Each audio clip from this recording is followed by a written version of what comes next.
Hey everyone, Melting Man 234 here with another Archie Sonic review. Today we'll be looking at issue 5 that was published on September of 1993. The front cover pretty much shows how fast Sonic's speed is with all the fire and flames in the background.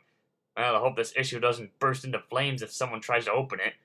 In the first story, Olympic Trials and Errors, we see Sonic playing baseball with himself as we see he is fast enough to hit the ball and catch it at a short distance. Quite the fast pitcher, isn't he? He goes for a long one and crashes into a building, and notices it's a stadium built by Robotnik. A SWAT bot tells him that Robotnik challenges them at the Robotropolis Olympic Games, and if they win, Robotnik will restore Mobius to how it was, but if he wins, they are forced to be roboticized. So Sonic attempts the challenge, but the Freedom Fighters refuse to participate, as they know it's all a trap. But Sonic tells them not to worry, as he'll enter all of the events, and there's no way they can lose. Tails wants to help out, but Antoine disagrees, as he thinks Tails isn't that athletic to help out. So instead, Tails stays behind and heads off to make a statue of Sonic when they come back after defeating Robotnik. So the events begin as Sonic gets ready for the event, but suddenly grows weak and falls flat on his nose. It turns out that before the events, Sonic was out swimming, even though he can't swim. A SWAT bot replaces his sneakers with energy-draining sneakers and throws the real ones away. The plan works, but Robotnik is annoyed that he didn't get the sneakers, as he wanted to put them in his trophy room. So since Sonic is out cold, the roboticizer is called in, but Sally demands to let the events continue, as she and the others will take Sonic's place. So the games finally begin, as Antoine takes the long jump, but is defeated by Splats. Sally takes the swimming course, until Octus beats her to it, and it looks like weightlifting is the only event that they've won. Oh, never mind. The Freedom Fighters are in hot water as the final event is about to begin, a race against Robotnik's fastest badnik, Buzz Bomber. Meanwhile, Tails is in the Robotropolis junkyard looking for parts for the statue until he notices Sonic's sneakers and rushes to the Olympic Games to give them to Sonic. Meanwhile, things don't look good as Buzz Bomber has almost won while Antoine is left behind in the dust. But Tails manages to give Sonic his real sneakers, and Sonic uses his speed to create a cloud of dust all over the Buzz Bomber. The blind Badnik quickly crosses the finish line and wins, but it turns out he flew backwards and ended up back at the starting post while Antoine wins the race, tired but triumphant. Sonic later destroys the roboticizer as Robotnik and his goons flee before it explodes, but Boomer manages to pull the plug on the machine before it explodes. Thus the day is saved once again. Now, if only Antoine could wake up so that they can go home. In the second story, Chomp on This, Chump, Sonic and Tails help Sally remove a spoon from a very thick pancake batter until Boomer comes in and excited with an ad about owning an ant farm. Even though they aren't that impressed, Boomer mails the order anyway and soon gets the ant farm along with a canister where the ants are. I find it funny that no one notices the "Danger, do not open" label on the can as it's in plain sight. One of the insects launches out and starts eating the entire wooden table. Boomer pulls out his Insectopedia, and I'm not kidding here, that the creature is an insect called the Termite Mater that can eat anything made of wood and grow larger every time it eats. They soon realize it'll grow too big and devour the great forest revealing Knothole is, thus letting Robotnik come and invade their home. Sonic quickly pulls out Sally's cookbook and asks her to tell him how she made the stiff pancake batter. So he uses his speed to make the batter, as he adds in 10 cups of flour, a dozen eggs, 8 sticks of non-fat, non-dairy, low-cal, high-octane margarine, and a teaspoon of water. He then mixes the batter in a log and gives it to the Termite Mater, gluing his mouth shut, preventing him from eating anything else. Boomer examines it closely and finds out it was made by Robotnik. So after tampering with the wires, he sends it back to Robotnik, which gives him more trouble as he is now programmed to eat metal. And since Robotropolis is made of metal, it's going to take him a while for Robotnik to rebuild it. How ironic. So that's issue 5. The first story is a nice twist on how Tails acts as the hero and saves the Freedom Fighters from being roboticized and helping Sonic out. Although they won the race, Robotnik would have won anyway, as he won all the others, but obviously he cheated, and the Freedom Fighters wouldn't go down without a fight. This idea of Robotnik stealing Sonic's sneakers would be used in Sonic Labyrinth, and that game was released after issue 5 was made. So did the comic give them ideas, or was it pure coincidence? I don't know, but I'd rather read the comic instead of playing Labyrinth. The second story has its share of cheesiness, First Universe Salamander, and now the Termite Mater. And I think we'll be seeing more cheesy parodies in the next review.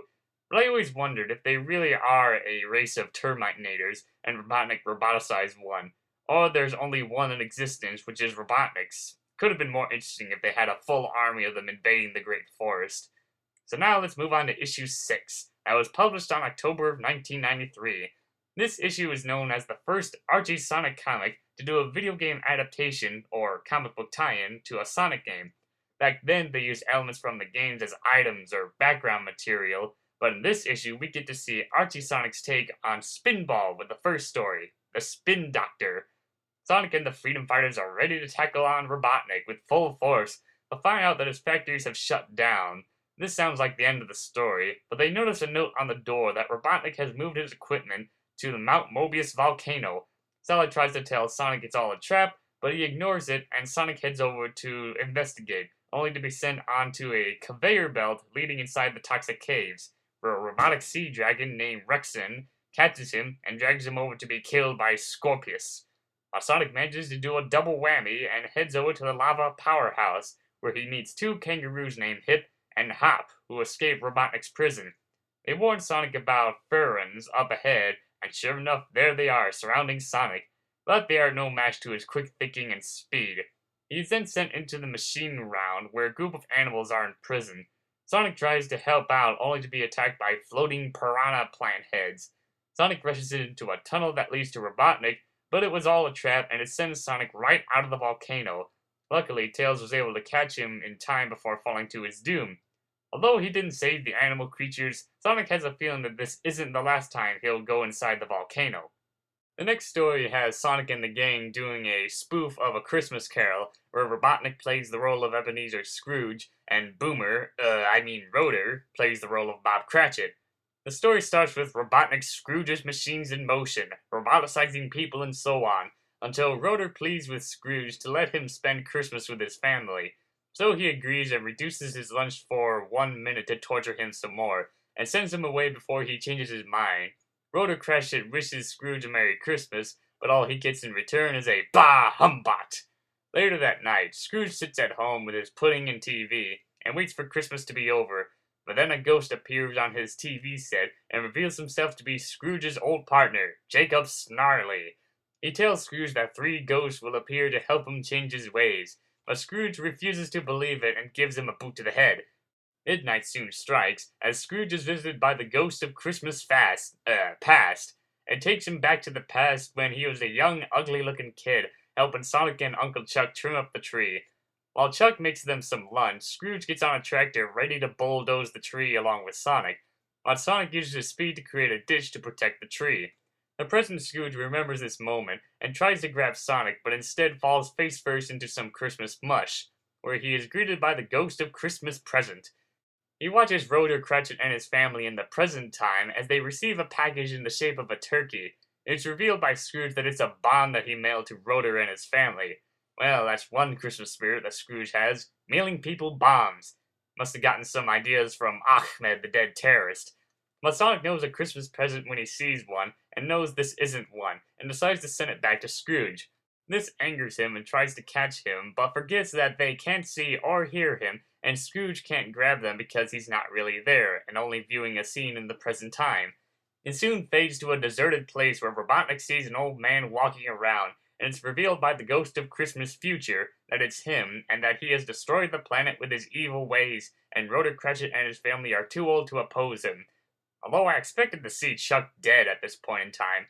So Robotnik Scrooge is close to changing his ways, but quickly changes his mind when he sees his future self finally capture them after all these years. Sonic tries to stop them like old times, but he's too old to do a Sonic spin and falls flat on his face. The future Scrooge then receives the bomb he mailed to Rotor years ago from the slow mail delivery service. The present Scrooge tries to stop the future Scrooge from opening the package, but kaboom! So after all that, did he finally change his ways and become a good person? No, it was all a dream that Sonic had. But instead, the comic ends with Sonic and the gang wishing everyone a Merry Christmas, even if Robotnik still hates it. So that's issue 6. The first story is a nice short adaptation of Spinball with all the familiar locations from the game. Although Sonic states that this isn't the last time he'll go in the volcano, this is proven false as he doesn't go back there and free the animals, as Robotnik has probably roboticized them all by now. But I kinda like it that way. It shows that the freedom fighters don't always win, as the old saying goes, you win some, you lose some. The second story is like a sped up spoof of A Christmas Carol, although it's more like a weird Archie Sonic story instead of a Christmas Carol story. This is also the first time Rotor's name was brought up, and the first appearance of Snively, although this was all a dream, and his appearance was unofficial, and wouldn't make a official appearance in the main series until a few issues later.